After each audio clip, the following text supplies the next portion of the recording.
네, 안녕하세요. 마감 클래스 이강무 전문가입니다.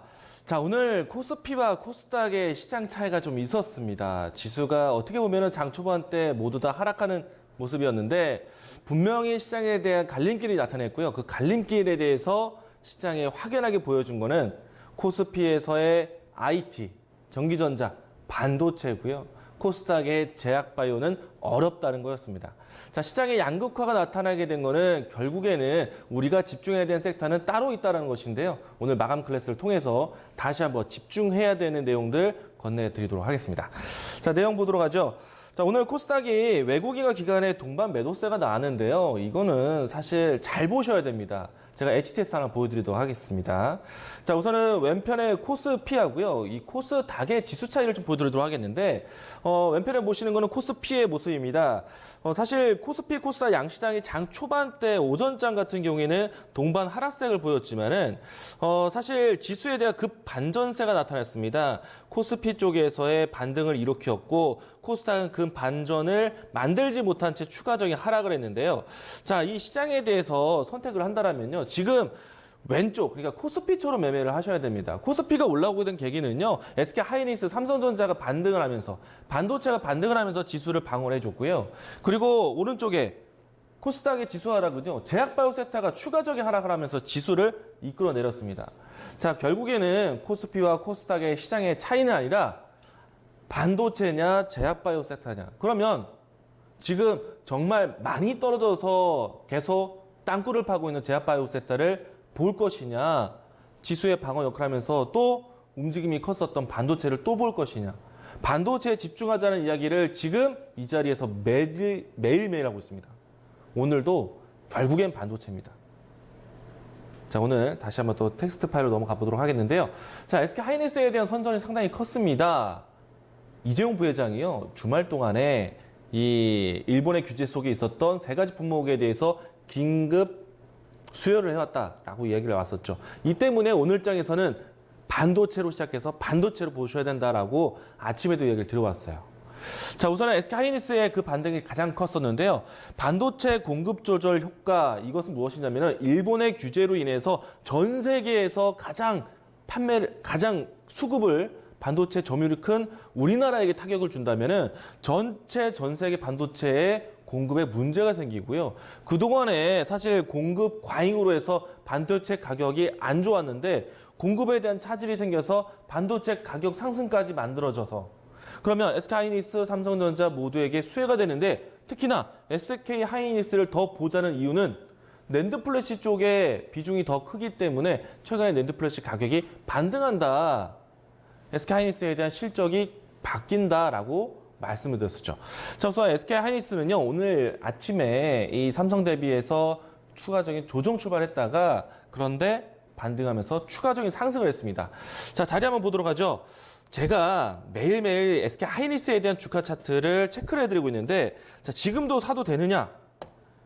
이 주가는 사실 SK하이닉스 같은 경우에는 지금 올라오고 있는 SK 반도체 추이뿐만 아니라 시장에 대한 비교로 해서 봐야 된다고 말씀드렸습니다. 여전히 주가 상승률이 살아있는 상태이고요. 그리고 지수에 대한 위치가 바닥이란다면은 SK하이닉스가 그 다음에 상승했을 때 박스권 상단 자리까지 올라오다 봐야 된다. 가격 9만 원대까지 보자라고 말씀드렸어요. 자, 지금도 지수의 위치와 함께 본다라면은 SK하이닉스가 지수를 이끌고 올라가는데 삼성전자도 마찬가지지만 지수의 위치가 현재 바닥권에서 위치해 있다면은 우리가 지수 상승에 대한 상단 자리까지 이 라인대까지 올라가는 역할 반도체가 하게 된다. 지금 반도체에 대한 속도 조절이 아니라 지수에 대한 이끌 수 있는 길이가 더 있다는 얘기예요. 반도체를 더 보셔야 된다. 왜? 반도체가 지금 바뀌어가고 있습니다. 산업이 정화되고 있어요. 여기에 더 중요한 거는 삼성전자와 SK하이닉스에 들어오고 있는 외국인의 순매수세. 오늘도 들어왔어요. 삼성전자도 보도록 하겠습니다.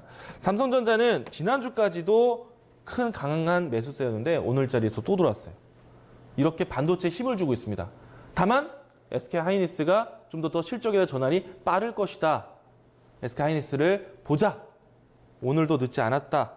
라고 아침에 개장전 포인트에서 지적을 해드렸었죠. 자, 포인트를 이렇게 잡았습니다. 자, SK 하이닉스는요, 여전히 여러분들이 관심 있게 지켜보셔야 되는데, 이 상승에 대한 속도를 못 따라왔다? 그러면은 분할 접근하셔야 된다. 어디까지? 7만 원대까지 분할 접근하셔야 된다라고 이야기 들었습니다. 자, 지금도 유효하고요. 지금도 이 가격 산단 8만 원대가 아니라 9만 원대를 보고 준비를 하셔야 됩니다. 7만 원대까지 만약에 조정이 나온다라면은 매수 기회로 잡아봐야 된다라고 말씀드렸고요. SK 하이닉스가 간다라면은 낸드 플래시 때문에 간다라면은 이 종목 보자라고 했어요. 오션 브릿지 보도록 하죠. 자, 오션 브릿지 제가 낸드 플래시 보면은 이 종목 봐야 된다라고 말씀드렸습니다. 72단 낸드 플래시 때부터 해서 96단, 128단까지 바뀌는 흐름이 굉장히 빠르기 때문에 그 바뀌는 흐름 안에서 공정에 대한 부분들 따라 동반 성장하는 기업이 오션 브릿지라고 했어요. 자, 오션 브릿지 오늘 상승세가 크게 진행되고 있는데요. 자, 이 종목도 앞으로 낸드 플래시에 대한 가격 상승을 본다라면요, 추이 자체가 이제는 저점을 높이는 그런 추이로 바뀌게 됩니다. 그래서 이 종목 같은 경우에는 11,000원대 라인대에서 접근해 볼 만한 종목이다라고 말씀드렸고요. 지금은 역시나 추세가 진행되고 있기 때문에 이 추세를 같이 보고 가셔야 된다라고 말씀드렸습니다. 자, 지금은요, 주가의 높낮이가 아니라 추세에 대한 방향성입니다. 오션 브릿지 관심 있게 보셔야 됩니다. 자, 다음 내용 들어가 보도록 하죠. 오늘 아침에 제가 포인트로 잡았던 내용인데요. 자, 반도체 소재 기업들 이야기를 들어왔습니다. 그 중에서 후성, 동진세미캔, 그리고 솔브레인 이 종목을 이야기 드렸는데 이 종목들을 이야기를 왜 했냐면은 주말 동안에 이재용 부회장이 세 가지 품목에 대해서 긴급 물량들을 받아왔다, 확보했다. 자, 그러면 그동안에 일본의 규제 때문에 우리나라 거에 대한 반사익이 나올 수 있는 종목들, 움직임이 나왔는데 그들 종목들은 떨어져야 되느냐? 절대 아니다. 언제든지 일본의 규제에 따라서 계속 국산화에 대한 본격화가 나올 수 있기 때문에 만약에 오늘 뉴스에서 하락 출발한다? 매수 기회다라고 말씀드렸어요. 왜? 방향성이 중요하기 때문에. 자, 우선은 후성이 오늘 상한가가 나왔고요. 자, 국산 불화수소 생산 라인에 SK 하이닉스와 삼성전자의 첫 생산 라인에 투입이 되었다고 합니다. 자, 일단은 이 관련된 종목들 한번 살펴보도록 하죠. 자, 우선은 후성 종목은요, 최근에 와서 제가 계속해서 언급을 해드렸었는데, 자, 주가가 최근에 이 반사이익 효과를 해서 큰 급등세를 보였었고요. 7,500원대에서 출발해서 오늘 아침 8,500원대 라인, 그리고 11,000원대까지 주가 상승세 상한가를 기록을 했습니다. 자, 우선은 추세에 대한 이 상승세는 지속되지 않을까 생각이 되고 있고요. 8,500원대를 오늘 아침에 포인트로 잡아들었었는데, 8,500원대 지지가 박스권 하단 자리였습니다. 그리고 상단의 자리까지 오늘 상한가로 기록을 했기 때문에 내일장에서는 신고가 형태에 대한 자리를 기다려보야겠죠. 자, 우선은 이 종목을 새롭게 진입하기에는 좀 어렵지 않을까 생각이 되고 있고요. 가지고 계신 분들이 추세 지속으로 보시면 좋을 것 같고, 만약에 새로 이 종목을 봐야겠다라면은 내일장이 아니라 이틀 정도 지나고 난 다음에 1,500원대에 대한 지지 테스트가 나왔을 때 그때 한번 다시 볼 수 있다는 것 이야기를 드리도록 하겠습니다. 자, 후성이 움직임이 나왔고요. 동신세미캠, 솔브레인까지 동반 상승세를 보였는데요. 자, 솔브레인에 대해서는 포인트를 이렇게 드렸습니다. 반도체 쪽만 보는 게 아니라 반도체에 대한 규제가 경제 마찰이 커지고 난다면은 2차 전지 그리고 수소차까지 경제 마찰이 커질 수 있다. 그러면은 소재 쪽 면에서는 솔브레인 보셔야 된다. 그래서 시장에 대한 이 그림을 더 크게 확대했을 때 솔브레인 놓치면 안 된다라고 말씀드렸습니다. 자, 이 종목도 관심 있게 여러분들이 계속 지켜보시기 바라겠습니다. 자, 그리고 마지막으로 오늘 장에는 특징적인 섹터가 오랜만에 태양광 관련된 종목들이 움직임이 나왔는데요. 중국에서 이 하반기에 태양광 보조금에 대한 정책이 좀 더 확대가 되었습니다. 그로 인해서 오늘 태양광 관련된 종목들이 움직임이 나왔고요. OCI 그리고 하나케미칼 이와 같은 종목들이 움직임이 나왔습니다.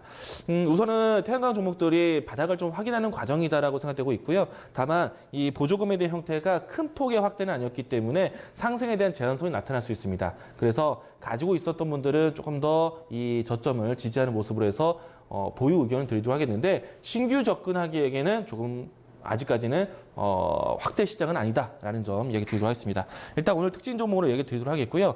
자, 내일장에 대한 준비로 넘어가 보도록 하겠습니다. 결국에는 반도체 시작해서 반도체, 결국엔 또 반도체를 보셔야 되는데, 자, 오늘 전기전자 업종이 일제히 좀 강했습니다. 우선은 외국인의 연속 순매수세가 들어왔다는 점이고요. 반면에 코스닥 쪽에서는 외국인의 매도세가 좀 나타나긴 했었지만은 코스닥에 있는 종목들에 대한 변동성을 예상해 봤을 때 외국인의 이 수급 체질에 대한 변화다라고 보실 수 있을 것 같고요. 계속해서 전기전자 업종으로 외국인의 순매수세, 그리고 특히나 일본의 규제로 인해서 반도체 산업에 대한 이 규제가 있는 상태에서 외국인들이 반도체를 집중적으로 순매수를 하고 있습니다. 특히나 SK하이닉스, 삼성전자 택한다는 거는 반도체에 투자를 하고 있다는 얘기예요. 그래서 오늘장에서 움직였던 반도체 종목들 연속적으로 상승하는 자리 보시면 좋을 것 같고요. 특히나 내일장 같은 경우에는요, 반도체에 대한 소재뿐만 아니라 장비 종목들 보시면 좋을 것 같습니다. 원익, IPS, 테스 종목들을 함께 보시면 좋을 것 같고요. 자, 여기에 정부의 입장도 계속 고수되고 있다는 점. 자, 오늘 이 추경 예산에 대한 심의가 계속 진행되고 있는데요. 이 중에서 일본의 경제 보복에 대응해 추경 예산을 더 넓히겠다, 증산하겠다라고 했습니다. 자, 그래서 여러분들이 보셔야 되는 거는요, 반도체 쪽에 대한 집중도 좋지만은 여기에 더 확산될 수 있는 산업들, 2차 전지 소재와 그리고 수소차 소재도 보셔야 된다는 것 다시 한번 강조드리도록 하겠습니다. 추경 예산에 대한 부분들이요, 이와 같이 2차 전지 소재 또 그리고 수소차 소재 쪽으로도 확산될 수 있기 때문에 함께 보시면 좋겠다 이야기를 드리도록 하겠습니다. 자, 계속해서 시장의 집중력은 반도체입니다. SK하이닉스 이야기 드렸고요. 후성 이야기 드렸습니다. 내일장에서도 연속적인 상승세 기대해 보시기 바라겠습니다. 자, 마감 클래스 여기까지 진행하도록 하겠습니다.